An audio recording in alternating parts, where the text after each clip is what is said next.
आपने अभी तक फर्स्ट और सेकंड पार्ट नहीं देखा तो जाओ भाई उसको देखो, मेरे चैनल पे वो वीडियोस हैं। और आपको मैं बताना चाहता हूँ कि मुझे बहुत ज़्यादा वीडियो पे लेट हो चुकी है, पर इसके बाद आपको लेट नहीं देखने को मिलेगी। तो हमने जहाँ से स्टोरी खत्म करी थी तो वहीं से हम ये स्टोरी स्टार्ट कर रहे हैं। तो चलो, क्रिम्सन, पैराडॉक्स और जेनिक्स के अटैक से बचने के बाद गार्ड बोलता है कि बहुत बढ़िया, मैं तुम तीनों के अटैक से बहुत ज्यादा खुश हूँ और अब मेरा मन कर रहा है कि तुम तीनों को मैं अपनी कुछ पावर का नमूना दिखाऊं। तो इतना बोलने के बाद गार्ड अपना इलेक्ट्रिक बॉल को तैयार करता है और वो उस इलेक्ट्रिक बॉल को उन तीनों के बीच में फेंकता है और जिससे बहुत बड़ा धमाका होता है और हमें देखने को मिलता है कि तीनों को बहुत ज्यादा डैमेज हो गया होता है एक छोटी सी इलेक्ट्रिक बॉल से। और तीनों डायनामोस सोच रहे होते हैं कि एक छोटी सी इलेक्ट्रिक बॉल से हमें इतना ज्यादा डैमेज कैसे हुआ। और तभी क्रिम्सन बोलता है कि अब मैं इसको अपना सबसे ज्यादा पावरफुल मूव से अब इसके ऊपर अटैक करने वाला हूँ, तो अब तुम दोनों के दोनों थोड़ा पीछे हट जाओ। तो फिर पैराडॉक्स और जेनिक्स उसके बाद पीछे हट जाते हैं और इसके बाद हमें देखने को मिलता है क्रिम्सन का सबसे ज्यादा पावरफुल अटैक, जो सीधे जाके गार्ड को लगता है और गार्ड को लगते ही जो उसका कवच होता है वो क्रैक हो जाता है।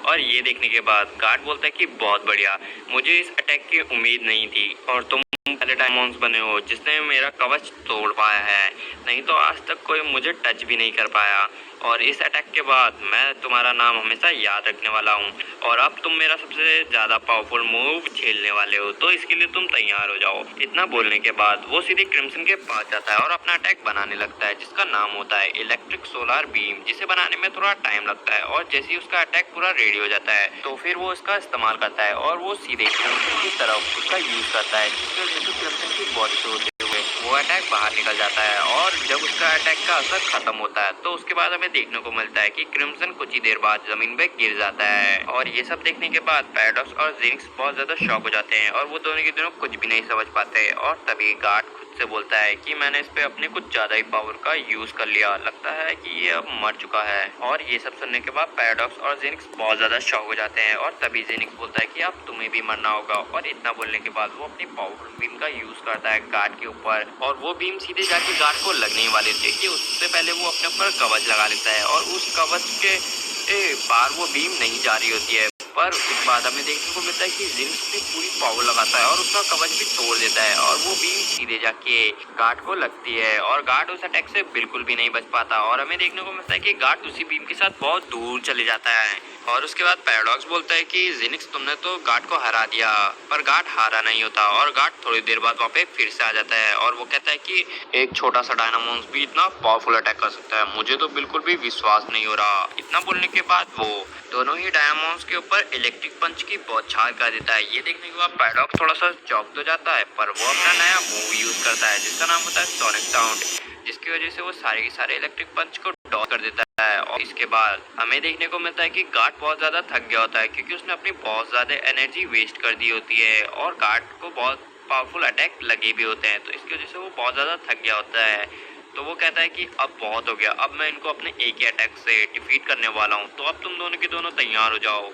तो वो फिर से अपना इलेक्ट्रिक सोलर बीम को रेडी करने लगता है क्योंकि उसको रेडी करने में थोड़ा टाइम लगता है। तो इसको देखते हुए जेनिक्स और पैराडॉक्स समझ जाते हैं कि अगर हमें इसे हराना है तो इसी टाइम पे हराना होगा, नहीं तो इसके बाद हमारे पास बिल्कुल भी मौका नहीं होगा। तो फिर जेनिक्स बोलता है कि मैं अपनी पावरफुल बीम को रेडी करूंगा और तुम पैराडॉक्स इलेक्ट्रिक पंच उसको मार के आगे को निकल जाना, जिसके बाद मैं अपनी पावरफुल बीम का उस पर यूज करूंगा। तो तुम समझ गए? तो पैराडॉक्स कहता है हाँ मैं समझ गया। तो वो पैराडॉक्स से जाता है और गार्ड को एक पावरफुल इलेक्ट्रिक पंच मारता है जिसकी वजह से जो वो बीम बना रहा होता है वो बीम नहीं बन पाती। और फिर जैसे ही गार्ड का बैलेंस बिगड़ता है तो वैसे ही अपनी जेनिक्स बहुत ज्यादा पावरफुल बीम का यूज करता है, जिसके बाद गार्ड को वो सीधे डायरेक्ट जाके लगता है और गार्ड बहुत ज्यादा डैमेज हो जाता है गार्ड को उससे।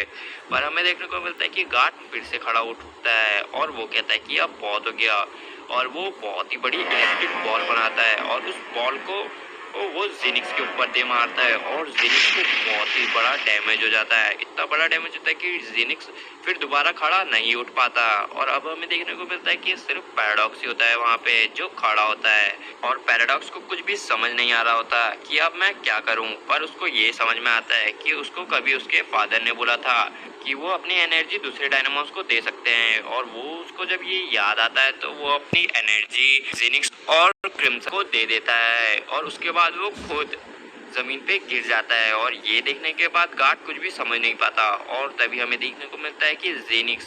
और क्रिम्सन दोनों के दोनों खड़े हो जाते हैं और ये देखने के बाद गार्ड बहुत ज्यादा शॉक हो जाता है और गार्ड कुछ भी समझ पाता उससे पहले जेनिक्स और क्रिम्सन दोनों अपने कॉम्बिनेशन अटैक का यूज करते हैं, जिसमें वो दोनों के दोनों अपने सबसे पावरफुल मूव का यूज करते हैं जो सीधे जाके गार्ड को लगता है और गार्ड कुछ भी समझ पाता उससे पहले ही वो डिफीट हो जाता है और क्रिम्सन, पैराडॉक्स और जेनिक्स ये बैटल जीत चुके होते हैं और तीनों के तीनों बहुत ही ज्यादा खुश होते हैं। और इसके बाद हमें दिखाया जाता है अगला सीन जहाँ पर गार्ड उन तीनों से कह रहा होता है कि बहुत बढ़िया, मुझे तो यकीन भी नहीं हो रहा कि मैं आज ये बैटल हार चुका हूँ, पर अब चलो छोड़ो उन सब बातों को और तुम तीनों के तीनों अब इस फ्लावर के हकदार हो। तो वो ये फ्लावर क्रिम्सन को दे देता है और इसके बाद वो तीनों के तीनों वहाँ से चले जाते हैं और फिर वो रुकते हैं इलेक्ट्रिक टेम्पल की स्टार्टिंग पर जहाँ पे वो मिले होते हैं और वो आपस में कुछ बात कर रहे होते हैं, जहाँ हमें सुनने को मिलता है कि क्रिम्सन कह रहा होता है कि पैराडॉक्स तुम्हें हमारे साथ चलना चाहिए, पर पैराडॉक्स मना कर देता है और कहता है कि मैं अभी यहाँ से कहीं नहीं जा सकता क्योंकि अभी मुझे यहाँ बहुत से काम करने हैं जिसे करे बिना मैं अभी इलेक्ट्रिक टेम्पल से नहीं जा सकता और तुम लोगों ने मेरी बहुत मदद करी है, इसके लिए थैंक यू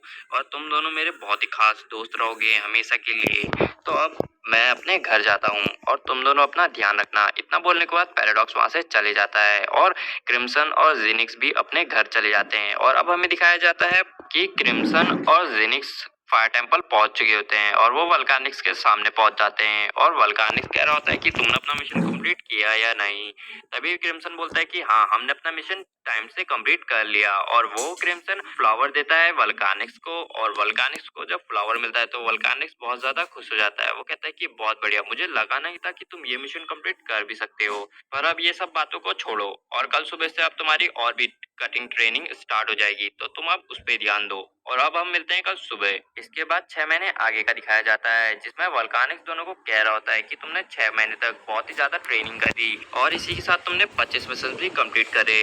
और तुम अब बहुत ज्यादा स्ट्रांग बन चुके हो, पर अभी भी तुम इतनी स्ट्रांग नहीं बने कि एक लेजेंडरी डायनामोन्स को हरा सको। तो फिर इसलिए मैं तुम्हें अपने मास्टर के पास भेजने वाला हूँ जो अब तुम्हें ट्रेन करेंगे और तुम्हें मुझसे भी ज्यादा स्ट्रांग बना देंगे। तो अब तुम्हें एक नया डायनामोन्स लेने आने वाला है, तो तुम्हें उनके साथ ही जाना है, तो वो तुम्हें मास्टर के पास ले जाएंगे। तो अब तुम समझ गए मेरी बात, तो अब तुम कल सुबह के लिए तैयारी करो और तुम अब कल सुबह ही मुझे मिलना। तो ये वाला पार्ट बस यहीं पर ही खत्म होता है। आई होप आपको ये